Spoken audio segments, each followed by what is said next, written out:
Tribe, let's talk about protection, wealth protection. And now that I think about it, this also has a lot to do with your offspring or your dependents. And so, ever since I started the Wealth Tribe, which was about 5 years ago, I believe that I have done a very good job in terms of educating you, the wealth tribers, about how to build your wealth, or rather about wealth accumulation. I have taught you a lot of investment vehicles such as, money market funds, treasury bonds, treasury bills, real estate investment trust, real estate in general, when it comes to buy an apartment, for example.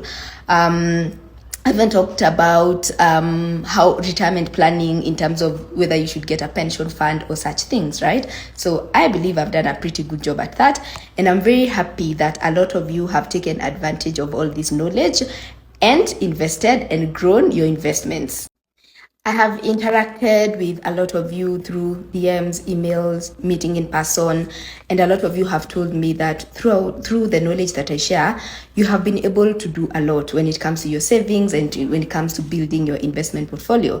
A lot of you have told me that, for example, you've been able to build your bond investments in a way that you get an income from bonds every month, which is brilliant. That is very beautiful.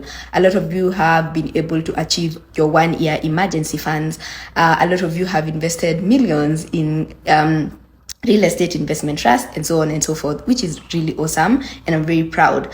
And the same thing, right? Ever since I started my financial freedom journey, I have worked really hard to make sure that my savings are in place and my investment portfolio is balanced and diversified, right? So I've done a very good job at that.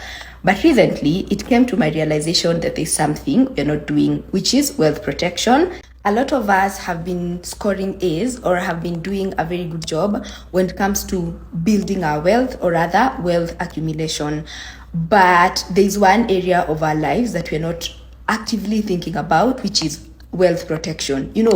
Protecting all those savings or protecting all those investments that you've been building. And I am also a victim of that, right? I haven't been actively thinking about protecting my wealth. And so if you've been following me long enough, you know that I've often said that I am one of those people who doesn't have any form of who doesn't have any form of inheritance, right? I am not waiting upon any parent or any uncle or any relative somewhere to leave me anything, no plot of land, no savings, no house, no nothing. And so it is 100%, it has been 100% upon me to build my wealth, which I'm very okay with. So while I have been very disciplined in that part of my life, which is wealth accumulation, and I will continue to do that because I'm very far away from achieving my financial freedom, I need to start as early as now. I need to start thinking about my wealth protection. And so for the next 3 months, I decided that I want to take you, the wealth tribers, on a journey with me as I work towards protecting my wealth. Yes. And so for the next 3 months, I'm going to create content around this because, see, as I said, for the last 5 years, I have been concentrating a lot on teaching you about wealth accumulation, and I haven't been protecting my wealth. And I know a lot of you haven't been doing so, and you will discover through this journey. So it's time we started doing that, right? Because we are supposed to do all of them. We're supposed to build our wealth, we're supposed to protect our wealth, and we're supposed to have a succession plan. What would happen to us if we passed on? So this is how a lot of us think about our finances. So usually we start saving and investing so that we get rich, right? And, a lot of us have this, diversified investment portfolio that I'm talking about, that has money market funds, that has bonds, that has bills, that has real estate, that has REITs, that has a personal pension and all that. So we save and invest diligently in order to get rich. And we start getting very excited. For example, a lot of us get very, very happy when we get to a level where we have a 6 months emergency fund, a 1 year emergency fund, where we get to that level where our bonds are paying us an income every month. We get very, very excited. But the thing that we forget to do in the process, even I included, the thing that we forget or we either do not know how to do throughout this journey is that we do not have any protection plan for this investment portfolio. And so once in a while, because life is life happens. So we get into a situation such as hospitalization. We get ill. So we get sick, we get hospitalized, and we get hit by this huge hospital bill.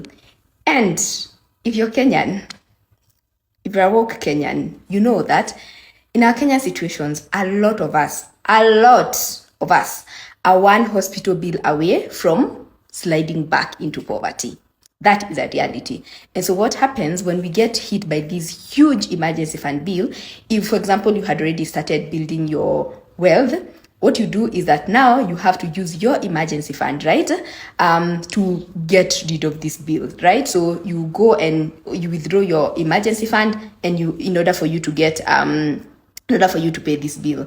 And the thing is, in as much as that is a very good thing, it's very, very awesome for you to have access to an emergency fund that can save you in such a situations. Some illnesses, some hospital admissions cannot be taken care of by your emergency fund. So, for example, if you have a terminal illness such as cancer, your 1 year emergency fund cannot cover that hospital bill. And so what happens, you have to find a solution. And so what do you start doing? You start selling your assets. You start selling your pieces of land, you start selling your bonds, you start selling your stocks, you start selling your REITs in order for you to cover that hospital bill. And sometimes for people who only have many unproductive pieces of land, it can even take 5 years, even 10 years to sell a piece of land. I have a client who had a piece of land in Runda, a very high-end area, right, in Runda. And it has been 5 years of her trying to sell that piece of land in order to solve a financial emergency, and she still hasn't been able to sell that piece of land. And so what happens in this situation is that your get rich plan gets screwed over by an illness, because life is life. And so what do? You have to do something that all of us are very scared of: starting from scratch. You go back to zero, because you have withdrawn your emergency fund, you've sold your pieces of land, you've sold your bonds, you've sold your stocks, you've sold your REITs, you have even liquidated your pension fund, which is very expensive because you're going to be taxed and all that, right? And so you go back to zero. And so this is such a terrible situation, and a very, very sad situation, because it takes you years back, because on this platform I've always preached that building wealth is a long-term journey, a very long-term journey. It can take 20 years, it can take 30 years, it can take 40 years.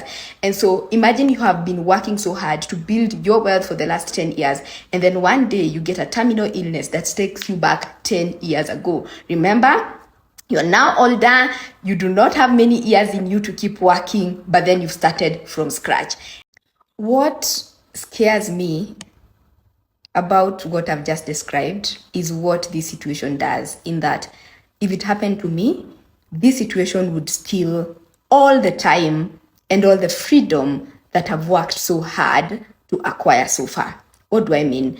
If you've been building your savings and investments for the last 10 years, and then you have to start from scratch, it has stolen all that time. Now you're back to zero. You're back to square one.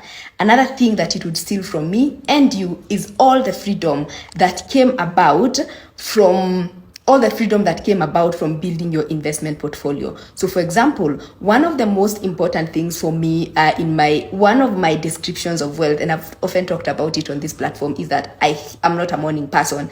I hate morning alarms. So far, I have been able to get rid of that in my life. And then I get into such a situation, and I have to go back. I have to go back to waking up earlier, making peace with the concept of morning alarms, because now I have to start from scratch, and I have to work twice as hard, thrice as hard, 4 times as hard in order for me to get back to where I was. And that could happen to me and could happen to you. Now, let's unpack what I've been talking about.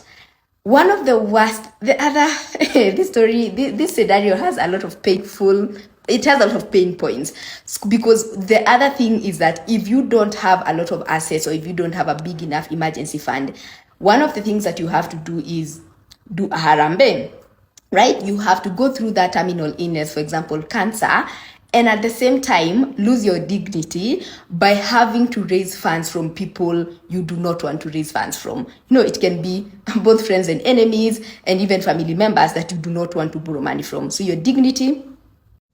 Another thing that would happen is that you would disrupt your wealth compounding journey.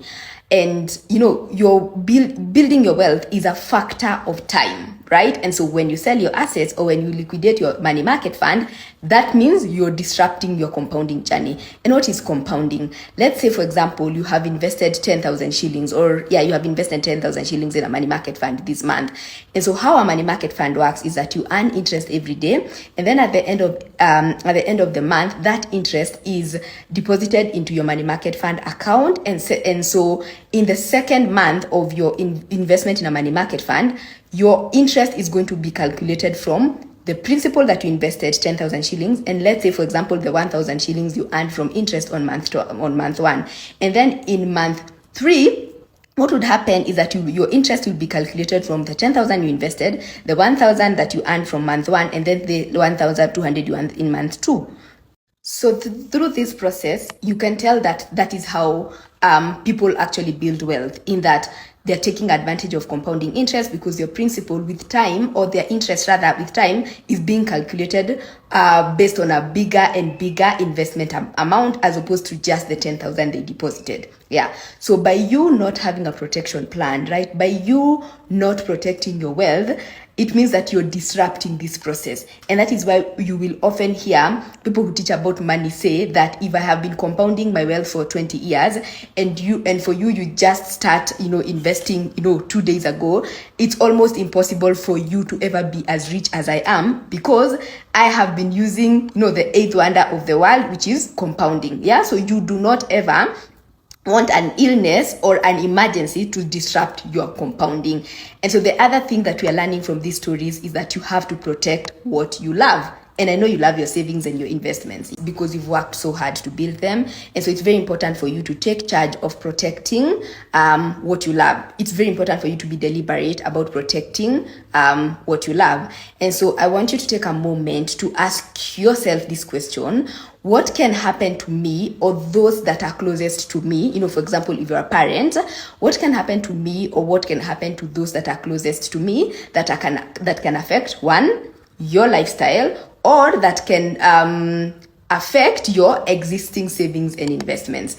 So, if for example, like I said, I give an example. So something that can happen to me that can affect my lifestyle, or something that can happen to me that can completely disrupt my compounding journey or my savings and investments, is an illness, right? And so I need to come up with a solution that protects my savings and investment. And for example, if you're a parent, you need to come up with a solution that protects your kids.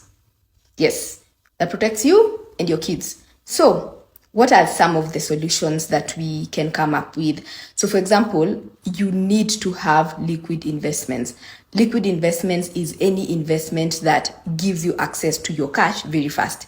And that is why when I'm coaching people or when I'm creating videos, about wealth building, I always say one of the first most important things to do is build your 1-year emergency fund, because your 1-year emergency fund saved in a money market fund gives you the liquidity that you need in order to get yourself out of a small emergency, right? Out of a small emergency or a small illness, for example.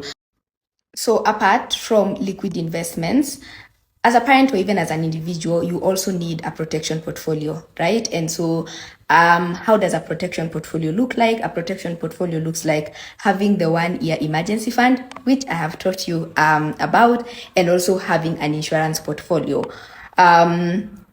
An example of an insurance portfolio is where you have a medical insurance and you also have a life insurance. And we all understand what a medical insurance is that when you're unwell, instead of having to pay cash, instead of having to liquidate your investments or your emergency fund, then you can use your medical insurance to cover your bill. And what is a life insurance?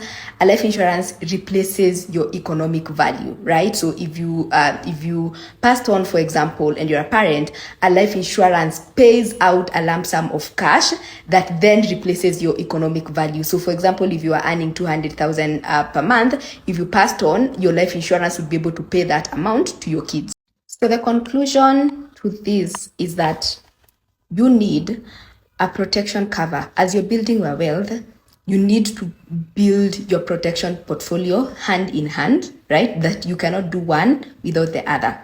So you need to also start building your protection portfolio in order to cover yourself against the unforeseen circumstances in life. And in as much as you'd like to think that, oh, let me avoid, thinking about the bad things in life, life is life. Life happens, right? And when it happens, that is the time we start regretting that I should have started earlier. And so we can't afford to bury our heads in the sand and behave as if an illness cannot happen to any of us. We do not wish it, but our role is to actively protect ourselves against losing our dignity or against having to liquidate our investments prematurely. Do you have a question about this? DM me. If you want to learn more, about this concept of wealth protection, right? Protecting yourself against the unforeseen. On my YouTube channel, I have a 1 hour, 50 minutes webinar. It is very in depth. It covers everything that you need to know about wealth accumulation, wealth protection, and wealth transfer. Wealth accumulation, now you know what that is about. Wealth protection, now you know what that is about. But if you'd like to know more, this webinar covers everything you need to know about wealth protection. And wealth transfer is also a very important aspect of our wealth building journey, because ideally we are supposed to have a plan about who gets our money, who gets our savings, or who gets our wealth in the unfortunate event that we pass on. I do not want the wrong people to benefit from my wealth when I pass on. So click here and watch the webinar and let me know how I can be of help.